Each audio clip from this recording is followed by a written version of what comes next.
Thank you for staying with us. The world news at 6 begins with the federal government today announcing that it has drafted legislation aimed at ensuring that most cases in the country are concluded at the Court of Appeal. This initiative aims to lessen the workload of the justices at the Supreme Court.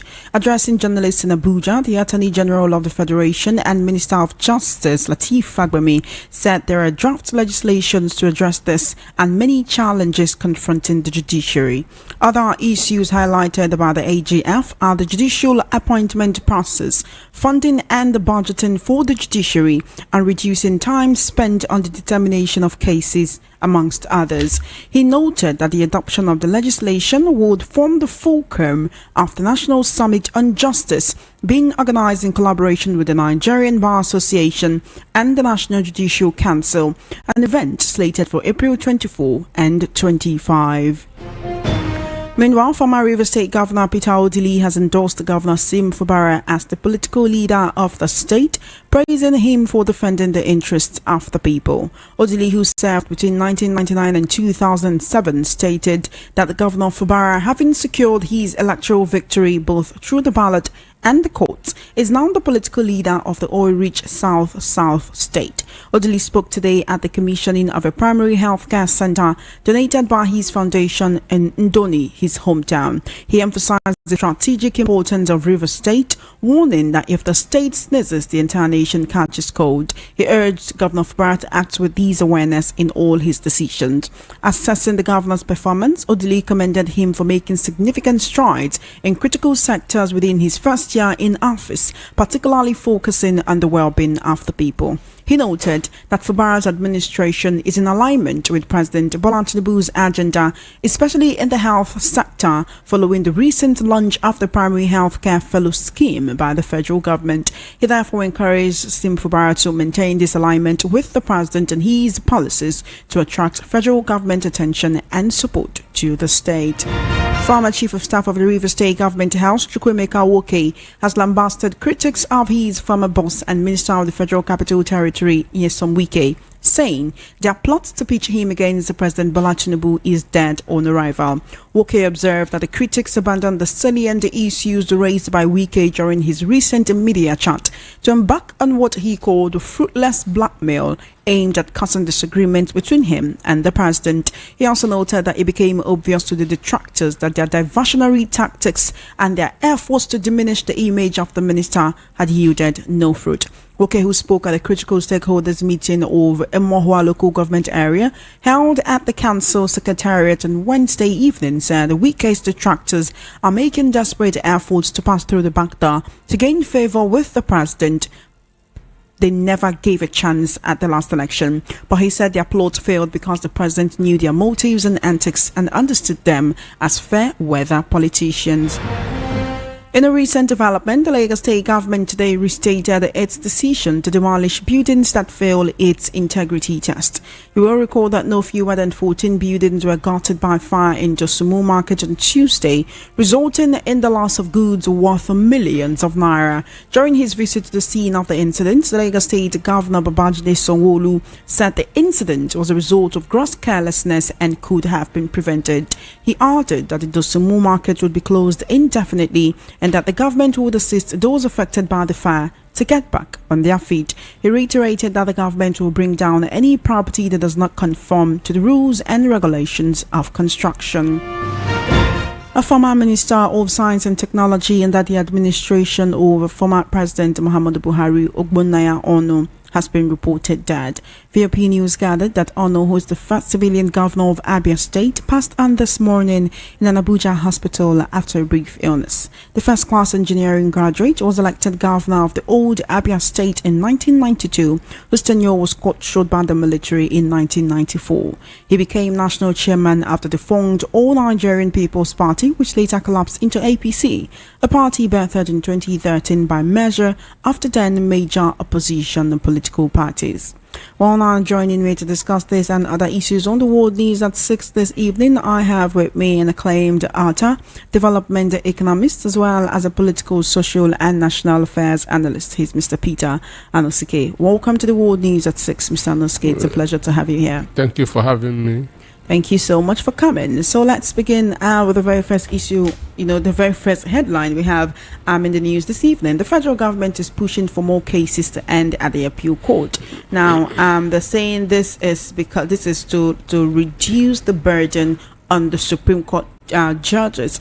The Attorney General on Federation and Minister of Justice, Lateef Fagbemi, a senior advocate of Nigeria, raised these issues today. He's saying there are so many draft legislations to address this and other challenges confronting the judiciary, including a reduction of the time spent on determination of cases, funding and budgeting for the judiciary and others. But where we're going is where he said, look, less cases need to get to the Supreme Court in Nigeria, right?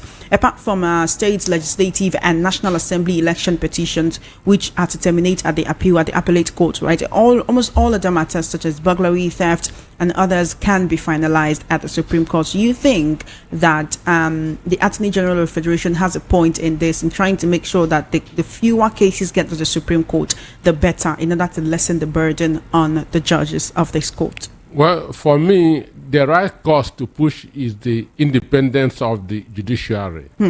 That is what we should be pushing, not that fewer cases should be going to the Supreme Court. Our judiciary is compromised. So this is the problem that we have in the country. This is the biggest problem that we have in the country, that we have a compromised judiciary. We have a legal system and not a justice system. So this should be the focus of every legislation that they are making. So saying that few cases should be getting to the Supreme Court, well, in a way, it is good that if we have a justice system, but in Nigeria, we don't have any justice system. So where we should be focusing is how to make our judiciary independent instead of being an appendage of the ruling party. Today in the country, the judiciary is the legal arm of the APC. Is this peculiar to the current ruling party, or it's how it's always been for any party in power in Nigeria? That is how it has always been since 1999. Whatever party is in power at the moment, you're saying that the judiciary of that time. So we've never had an independent judiciary. So this is what we should be focusing on. And also, we've never had an independent electoral body. So this should be our focus, having an independent judiciary that will be delivering justice instead of judgment, having a justice system instead of only a legal system. And I know that this is a constitutional affair, which the members of the National House of Assembly has to debate. So whether it is the night of day or not is what nobody is sure of.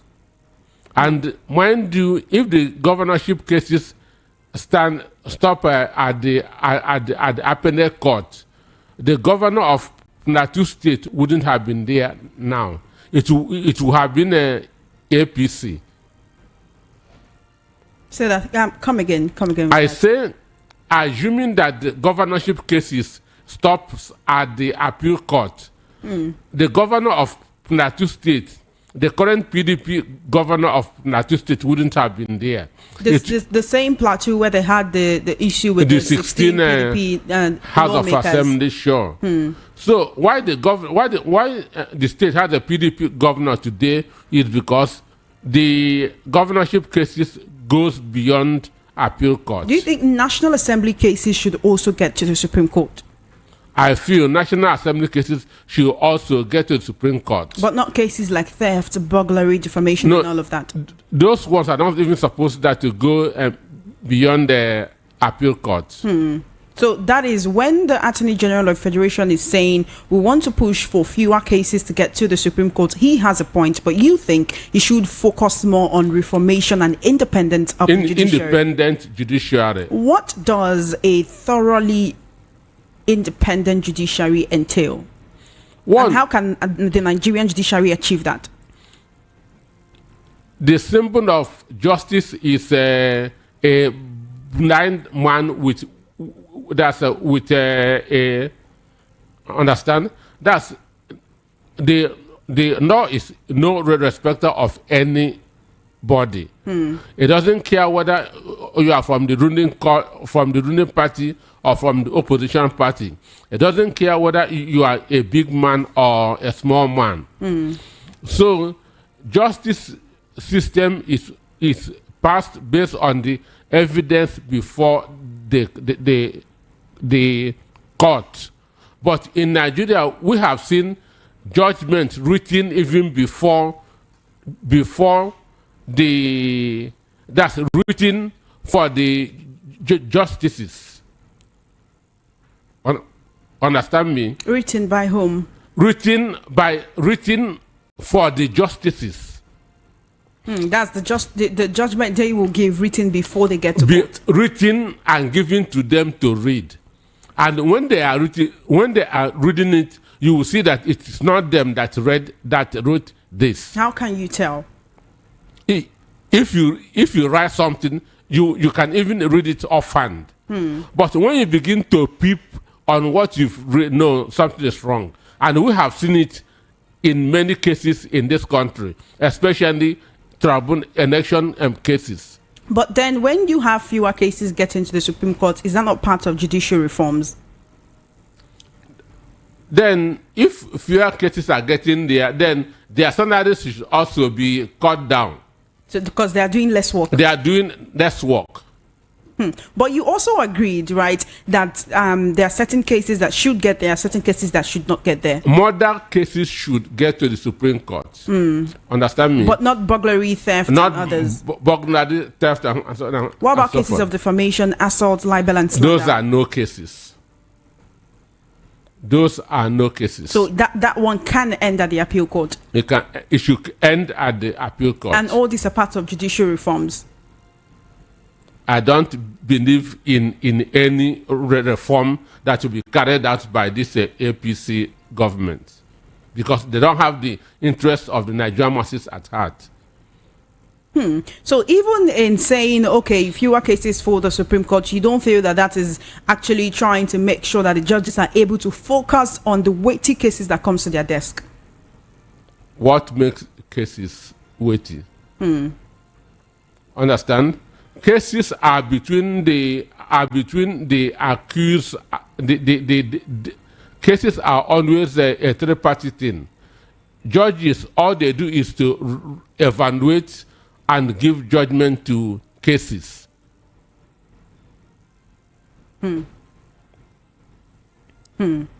If we have this, right, because I'm trying to find a balance between you saying, okay, yes, I agree that fewer cases should get to the Supreme Court, and then saying, okay, well, their salary should be slashed if they don't want to do so much work. If they don't want to do so much, salary is based on value. Understand? If you are not adding much value, you shouldn't take more. Understand me? So they are there to add value to the time that they are spending in the court. If they don't want much work, they shouldn't take much money. Okay, let me go back to what you said before about if there will be judicial reforms, or if the judiciary will truly be independent, that you don't believe it can be carried out by the APC I say that our focus should be on judiciary, in the independence of the judiciary. But you don't believe that this present administration or the APC administration can carry it out? They don't have the capacity. They don't have Is it capacity or willingness? They don't have the capacity, that the state of mind to do the right thing. Understand me? And they have not done the right thing since they came into power in 2015. What actually makes you feel so? There isn't just one policy that you agree with? Even the in trying to cut the cost of governance and then reducing entourages that travel with the president. That's what the primary six boy that's can this thing do. But I do recall you saying that is one policy that you're happy that he put in place. Excuse me, this party was not founded with the interest of the Nigerian masses at heart.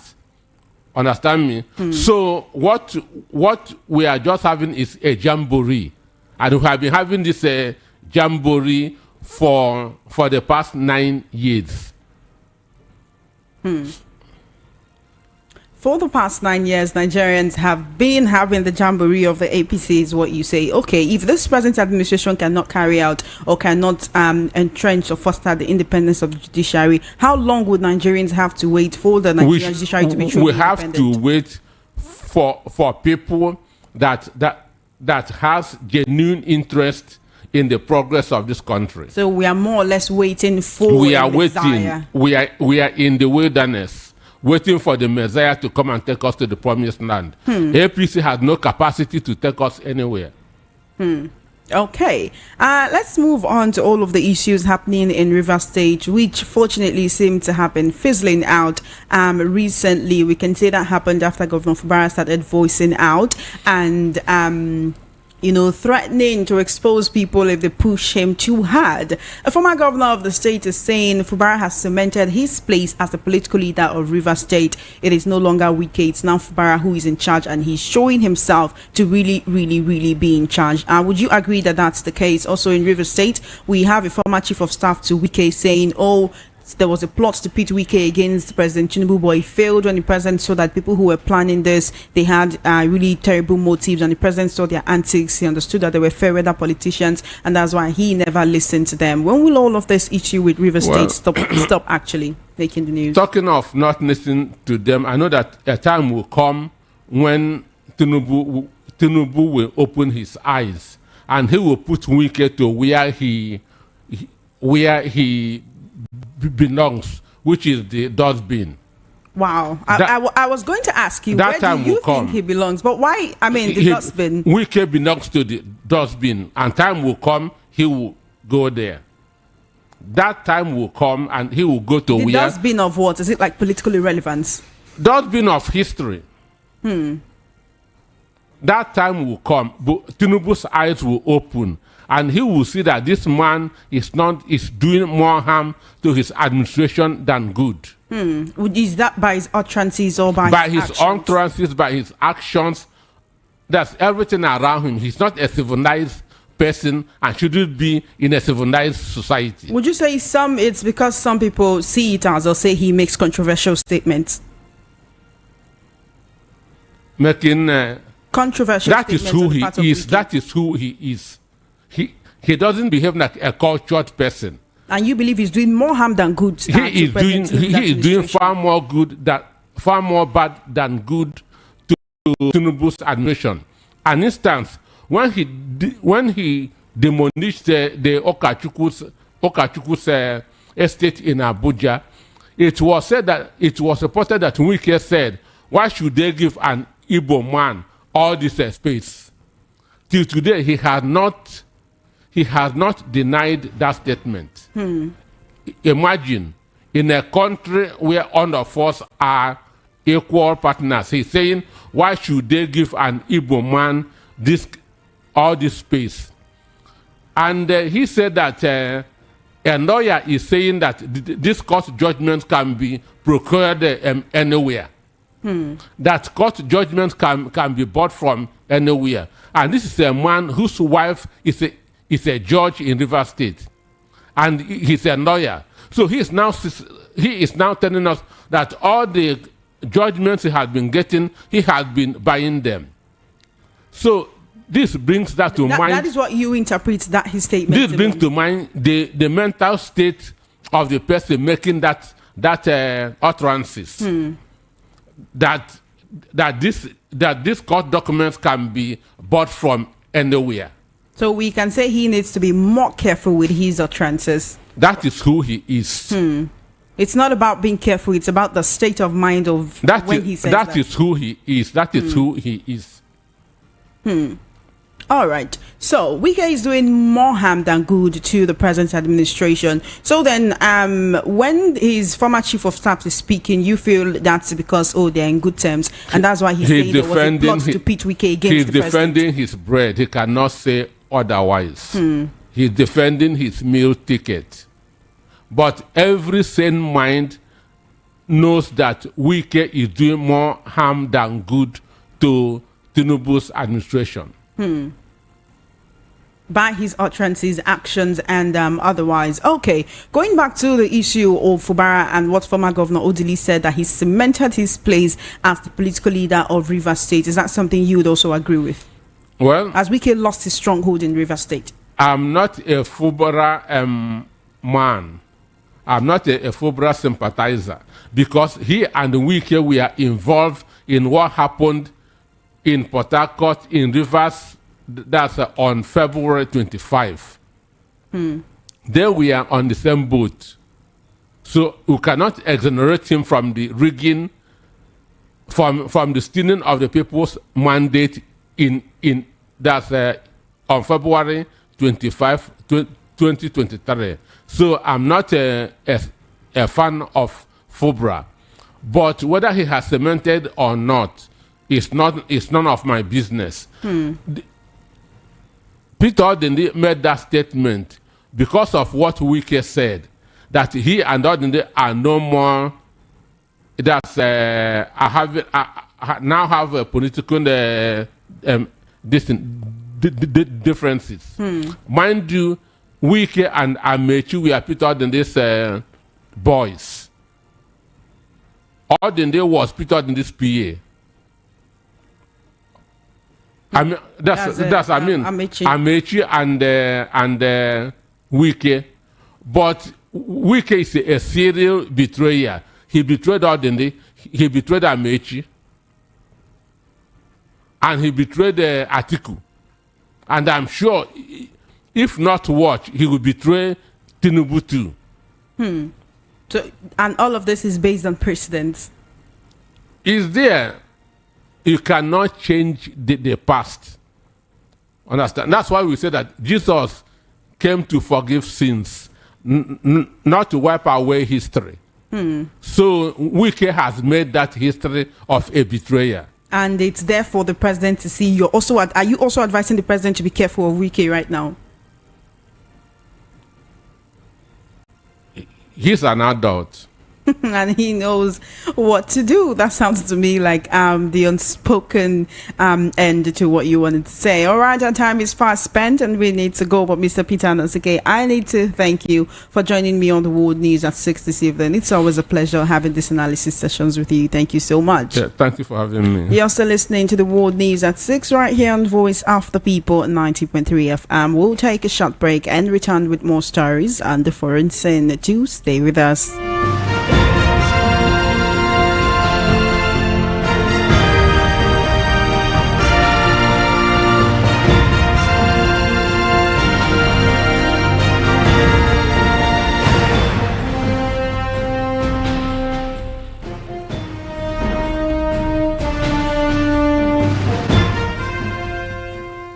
Welcome back on the foreign scene. Israel was on alert today after its act for Iran threatened reprisals over a strike in Syria this month that killed 2 Iranian generals and as the war against Hamas ground on in Gaza.